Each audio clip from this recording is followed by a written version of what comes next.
Kurtz looked almost as sorry and guilty as Peter did on that day. Kurt's face wasn't looking much better than the rest of his body. Scales covered far more of his face, his hair looked thinner and one of his eyes was completely yellow with a black vertical pupil.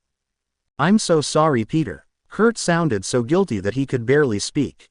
After the rhino attacked, the repairs were so large, that we're practically on the brink of being bankrupt. I thought that if I sold the serum, it would fix our financial issues. So, I did something really stupid. He lowered his head in shame, unable to say anything. He didn't need to. Peter knew exactly what happened. You tested the serum on yourself, didn't you?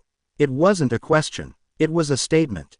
Kurt simply nodded, not even able to make eye contact with the kid. Martha looked at Peter and said, "The lizard part of Kurt's brain has been growing exponentially. The longer he has the serum flowing through him, the faster the transformation becomes." Martha took a quick glance at one of the computers that were displaying Kurt's vitals, before looking back at Peter. "Peter, Billy is currently in Kurt's office. Please go make sure he's okay while me and Kurt try to work on a cure." Peter wanted to argue back. He wanted to help. He knew he could help, but he knew that they wouldn't let him. After wishing them luck and that he'll be willing to help if they needed him, Peter walked out of the lab. He stopped in the hall for a bit to look at a paper from the Daily Bugle, with the front cover showing a picture of his fight with Rhino, photos by Eddie Brock. The headline read, "Spider Menace betrays new partner, the Rhino." However, it wasn't the infuriating headline that caught his attention. It was the familiar messy hair buns that caught his attention after the fight. Only this time he could see more of her. It wasn't enough to paint a clear picture of what she looked like, but he knew this person was a she, and a middle, maybe even high, schooler if the uniform was anything to go by. Why are my instincts trying to lead me to her? It's weird. Peter eventually found the office. He knocked on the door and didn't get an answer. After waiting for a bit, he decided to just let himself in. Billy was in the office, reading a book in the corner. However, Peter felt something stab him through the heart when he saw it was a book about reptiles. This kid definitely knows what's going on. Peter walked towards the kid cautiously. He put the best reassuring face he could, which was difficult as not only did he not know how to deal with the situation, but his own guilt and trauma was already scratching against his soul. Peter walked over to him and knelt in front of the kid. He smiled and calmly spoke, "That's a nice book you've got, Billy. What are you reading right now?" Billy looked up with a look of both worry and frustration. He turned his book around to show that he was reading about the life of a lizard. "Did you know that lizards abandon their kids before they are born because they have lizard brains? Will my dad also leave me?" Peter could see the tears begin to form behind the kid's eyes. Even in this society, many don't consider the fact that someone's quirk can overwhelm their mind and prevent them from thinking straight. They probably don't teach this as people being scared of their quirks can greatly damage a society so dependent on them.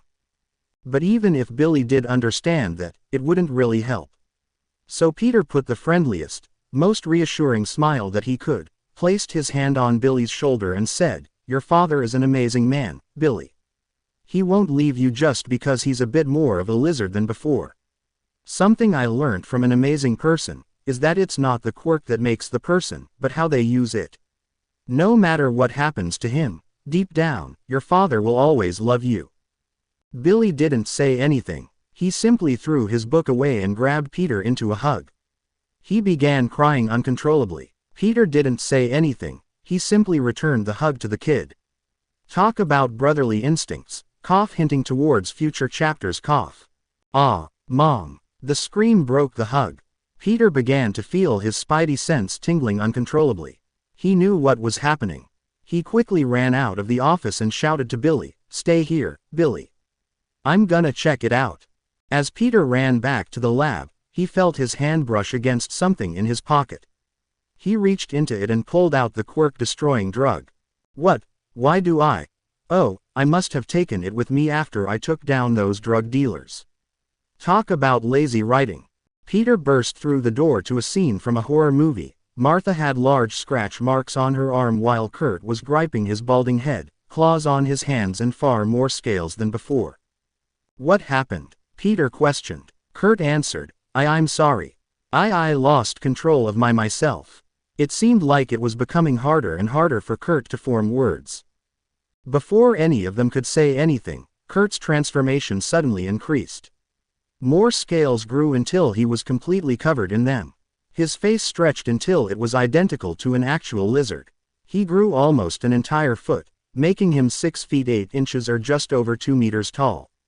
A huge tail suddenly sprouted from his rear end, which ended up hitting both Peter and Martha back. The lizard let out an ear-piercing scream before jumping out of the lab by jumping out through one of the sunroofs. Before Marta could do or say anything, Peter started running towards one of the emergency exits and shouted to her, "Stay here, I'm gonna follow him." With that, Peter was once again running out of the lab while taking off his clothes, revealing his Spidey suit. As Spider-Man swung after the lizard, a plan formed in his mind. The drug will last for only 5 minutes, so we're gonna need to find a permanent solution quickly. Now, if I was a 6 feet 8 inches lizard instead of a 5 feet 10 inches spider, where would I go? Sirens catch Spidey's attention, as he sees what would be considered as the aftermath of a war. Cars were either crushed or tipped over. Pro-heroes were treating their injuries and there were a bunch of police officers talking with the non-injured pros. All this happening around a subway entrance. The subway. Of course. With that, Spider-Man did a quick 180 degrees turn and slingshot himself into the subway. In it, he saw the lizard swiping at random civilians who were just trying to get away. Seeing the perfect opportunity, Spidey shot 2 lines of webbing at the opposite walls leading into the subway. He then pulled himself back and launched himself forward, hitting the lizard across his jaw. "Hey, when's the next train to Tokyo going to arrive?" Lizard shrieked and tried to swipe at Spider-Man, but the vigilante used his webs to lift himself out of the way of the attack. He then punched him in the face and screamed, "Come on, Dr. Connors. I know that you are in there. You need to wake up." Spider-Man landed behind Lizard, who tried attacking him with his tail, but Spider-Man leant back to avoid the attack. He then did a backflip to avoid being cut to shreds by the lizard's claws. Spider-Man fired a trash can and shouted, "You seem pretty stressed, Lizzie. Why don't you just throw all of your reptilian issues into the trash?" The lizard screamed as he knocked the trash can away with the back of his hand before charging at the arachnid once more. Spider-Man tried to slide under his legs, but the lizard managed to grab his arm and started to smash him repeatedly against the subway station floor. I'm starting to understand how Loki felt during New York. Eventually managing to get a grip on the ground with his sticky fingers, Spider-Man was able to kick himself free from the lizard and flip into a battle-ready position. "Your family needs you, Kurt. Pull yourself together." The lizard simply shrieked again, as he and Spider-Man charged at each other once more. Meanwhile, upon the surface, a police car has just arrived on the scene. Stepping out of it was Yuri Watanabe. All the officers stepped out of her way and greeted her with respect. Of course, she had to shove some assholes in tights out of the way because they thought they outranked her. God, she hated legal structure sometimes.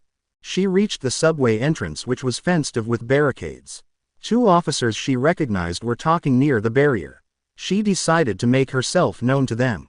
"Detective Tsukauchi, Officer Sansa, fill me in on the situation." The 2 men were surprised by her sudden appearance, both quickly turning to her and doing a quick salute. She hated that but knew she couldn't show it.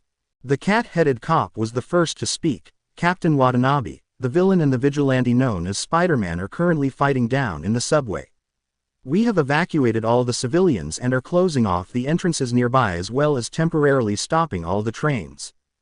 Now Tsukauchi decided to speak up. "We are currently waiting for the necessary reinforcements to arrive. Once they do, we will apprehend both suspects while they exhaust themselves." "Sorry, detective, but I don't want a single weapon pointed at the kid, at least not until the lizard has been apprehended." This order confused the 2 officers. Sansa was the one to speak up. "With all due respect, Captain, but I don't quite understand your reasoning for not wanting us to take down the vigilante while he's busy with the villain.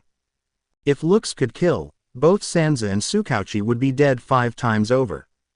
"3 reasons, officer. I'm only saying this once, so you better pay attention. 1. He's currently keeping the villain at bay. 2. He's a minor, so I have no idea what's going on in your head if you think I'm gonna let you wave a gun at him. And 3. I want to talk to him. Back in the subway station, Lizard threw Spider-Man at the train tracks. The vial containing the drug momentarily fell out of his belt. Fortunately, Spidey was able to grab it before it hit the ground and shattered. He landed on a wall and quickly flipped to the side just as the Lizard pounced at him. Lizard surprisingly clung to the surface of the tunnel's wall on all fours, much how Spider-Man himself. Lizard tries to pounce at him again, but Spider-Man did a quick somersault to the ceiling. Hey, wall crawling is my shtick. If you start spinning webs I'm gonna sue. The Lizard didn't care and the two continued their battle. It was a tough fight for the web slinger. The Lizard was able to match his speed and had the resilience to tank the vigilante's attacks. Their fight would continue to move them deeper and deeper into the tunnel. This isn't good. I need to lead him back to the lab or there will be no point to the drug if he just turns back in the middle of the streets. The Lizard tried to rip Spider-Man to shreds with an attack from his claws, but Spider-Man simply flipped back and the two continued to fight on the ceiling of the subway tunnel. Spider-Man fired 2 strands of webbing, grabbing Lizard and smashing him onto the tracks. So his grip on flat surfaces isn't nearly as good as mine. Good to know. Spider-Man then kicked himself off the ceiling, did a few mid-air turns and kicked Lizard into the ground like a missile. The Lizard shrieked in pain as Spider-Man jumped off him. I don't want to hurt you, Kurt. Please, you need to snap out of it. His pleads reached deaf ears as the Lizard simply picked himself back up and charged at the vigilante. Spider-Man began jumping around the out-of-control scientist, webbing him up into a cocoon. Eventually, the Lizard was completely tied up, with only one opening to allow him to breathe properly. Ah, does the angry little Lizard not like his new blankie? Lizard tried to let out another shriek, but his mouth was tied shut by the webbing. He was struggling to get out of the cocoon, but it seemed to be holding.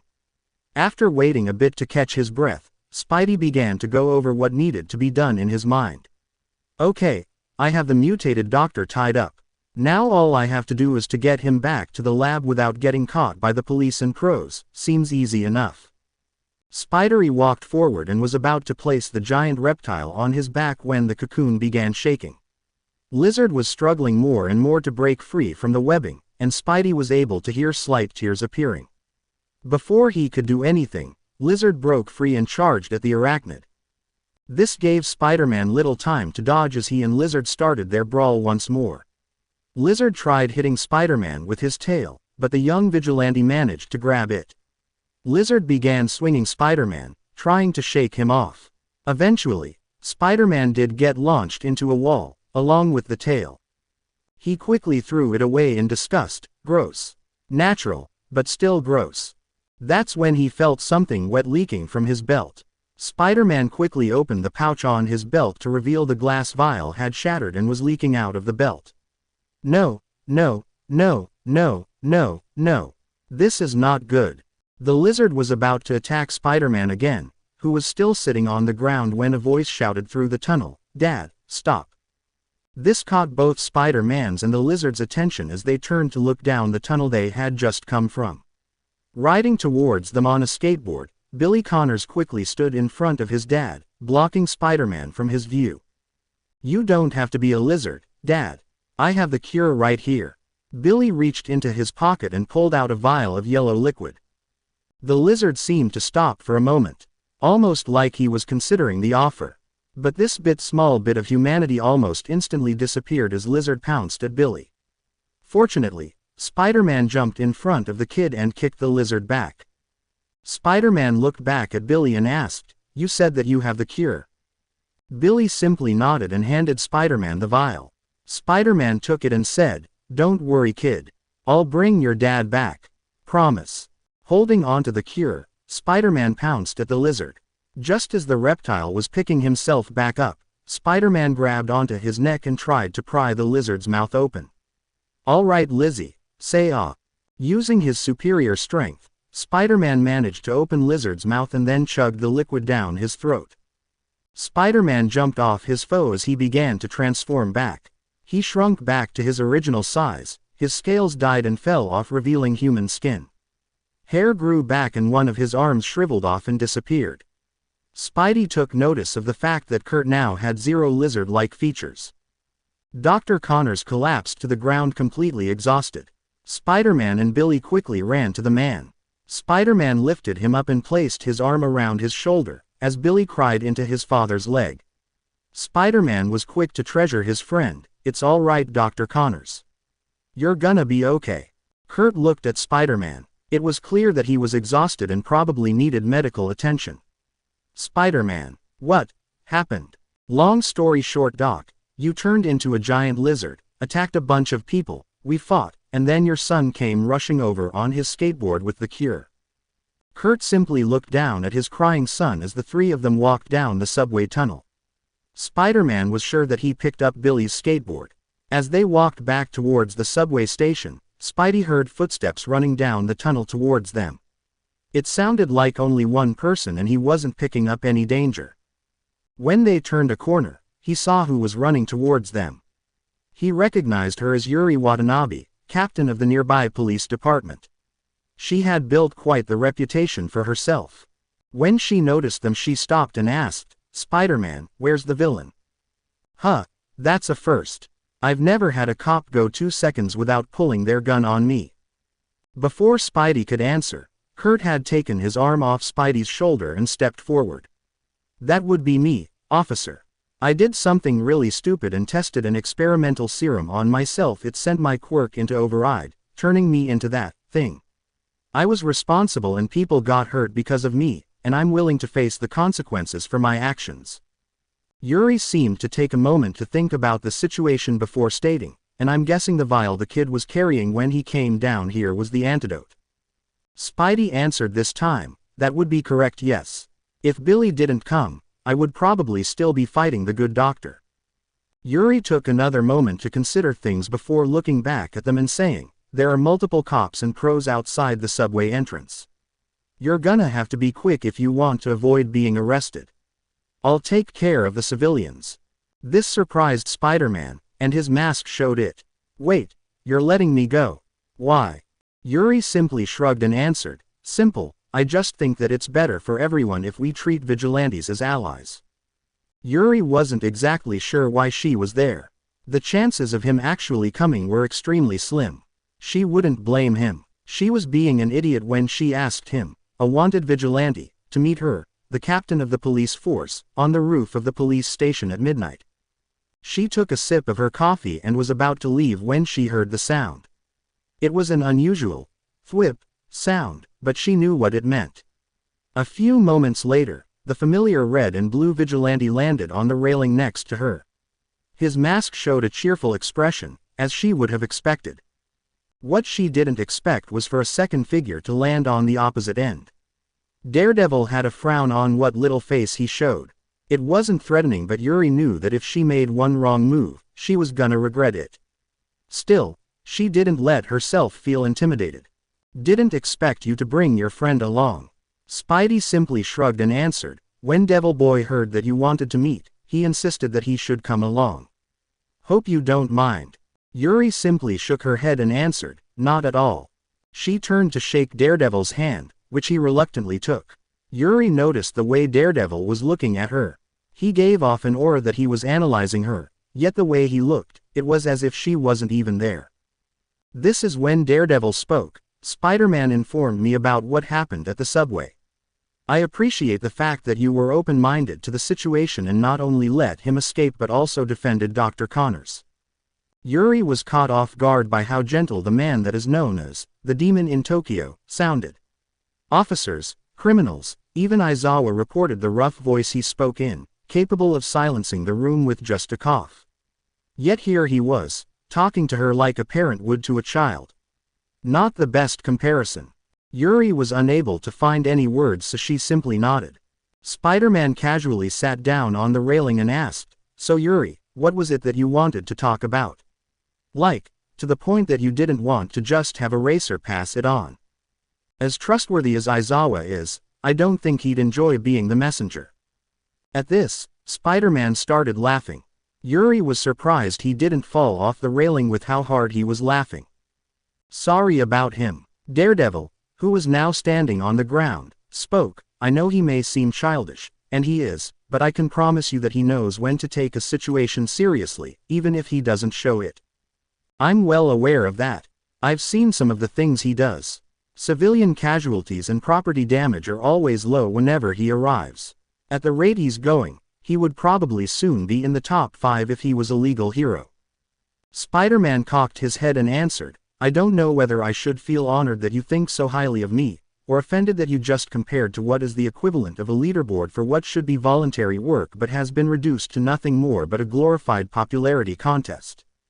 Yuri looked at the vigilante at the moment, surprised that he shared similar views as her, and at such a young age.